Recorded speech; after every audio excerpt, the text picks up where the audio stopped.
Welcome back to Making It, a series about creators, community, and what it takes to succeed together. Now, in the last episode, what we talked about was identifying your passion and how to show it with intention. Today's episode is about unleashing your creativity while still being authentic. Ain't that right, Isaac? Oh yeah, got to be. Gotta be authentic.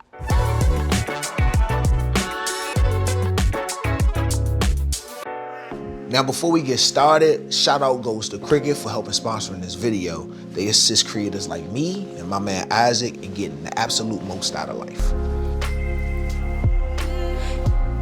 Out of all the things you do and you represent, what do you lean into the most? Everything, every part of it is important to me. I would have to say like the fitness part of it, physical and mental. Oh, speak on that. To be a drum major, you have to be physically in shape. Yeah, y'all boys be moving. Yeah, you'll be moving. You have to know how to dance some. You have to have some rhythm. You also have to have some physical fitness about you, some stamina and some strength. Knees got to be high. You got to look good doing what you're doing. So that's the physical part. The mental part is, knowing how to go back and critique yourself and, say when you need to practice more or just be honest with yourself. And if something don't look right, it needs to be addressed. I do that through my coaching, and then with the culture aspect, there's a part of like how am I reacting to what's happening in the world right now? And that's why I'm so careful about what I do post when it comes to like cultural things or like current events. If I can offer either a positive viewpoint or just a change in mindset, then that's what I'm there for. I like that.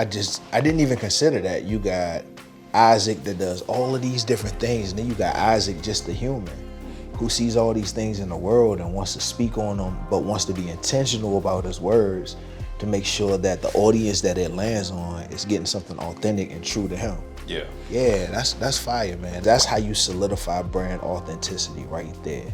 And honestly, it just never felt smart, or not smart.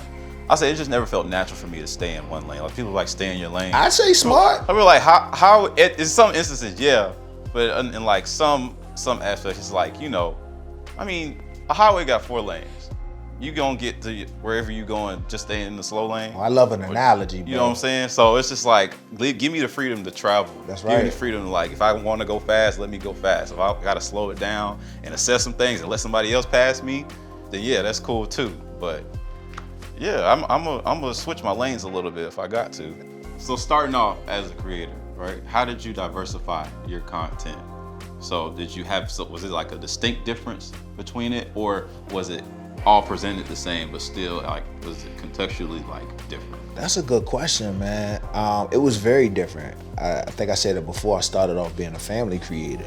So I was just showcasing my family. I was a new father, about to be a husband. I was just trying to make content that I felt was meaningful and that I could go back and look at. It wasn't even really for everybody else at first.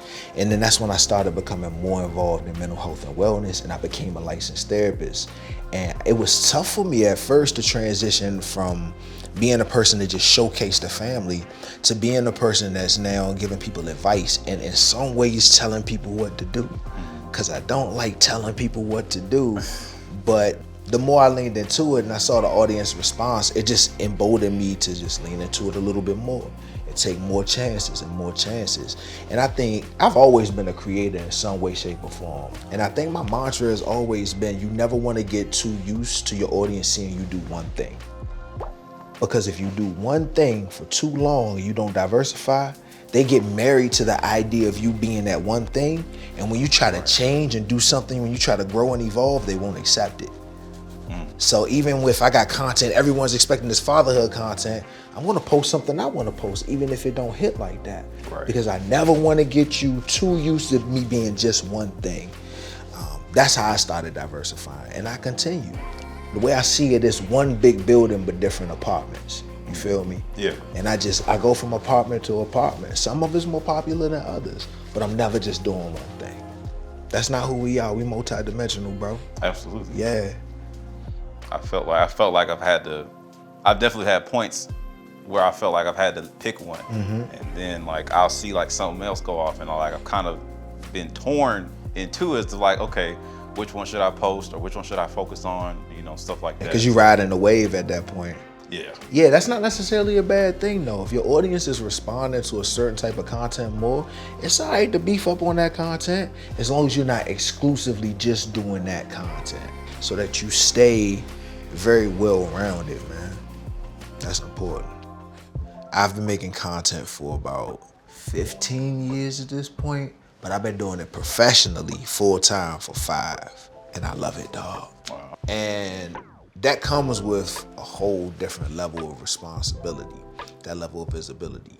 But it can get confusing sometimes because on one side, you have impact, what you do, how it affects people. But on the other side, you have fame. That's just how people react to your level of celebrity. I don't think that fame is as rich of a goal as having legitimate impact on the world. And I want to know, just in your mind, how you feel like that impact creates not just engagement, but natural engagement, where you don't have to force it or buy likes or buy followers. Like, how do you feel like that works for you? I feel like it definitely gives me my why, and like I said, my audience is who I do it for. And if somebody else can be better for it or can get more opportunities from it, then that's my why. And like you said, the impact is more important than the actual fame and having that positive impact on somebody's life. I love that, man. I always wanted to be helpful. I ain't never want to be famous. But you got to take the desire with the realistic things that come in your lap. It's not the good and the bad, but I take the good with the still good, but not really what I desired. Yeah. Your platform only gonna go up, bruh. Your name's only gonna go up. Like, how do you feel about all of those eyes on you? I accept it. That's what I'm talking about, man. You built for this, man. Do you feel that way? Not all the time. Yeah. Not all the time, but I know it. I know it's a fact though. You're at a point where you're in a career now, but you're still networking and talking to people, and you still make content of your own. So how do you remain consistent at such a high level doing that? Sometimes I don't. Sometimes I'm not consistent. And the goal, I think, the only thing better than staying on track is knowing how to get back on track when you fall off. And you know, all these spaces that I'm into, man, I separate them into different pockets in my mind. The speaking part of the bag is different than the content created part of the bag. Then you gotta go home, and then you gotta dip in your husband bag. Then you gotta dip in your father bag. Then you gotta dip in your self-reflective bag. You gotta dip in your study bag. I try not to put the pressure on myself to do too many of those things at once. All right, y'all, that's going to be it for us. Thank y'all for tuning in to Making It. Make sure that you watch both episodes. And I want you to tell me what you took away from these conversations in the comments below. Till next time, peace. Y'all be good.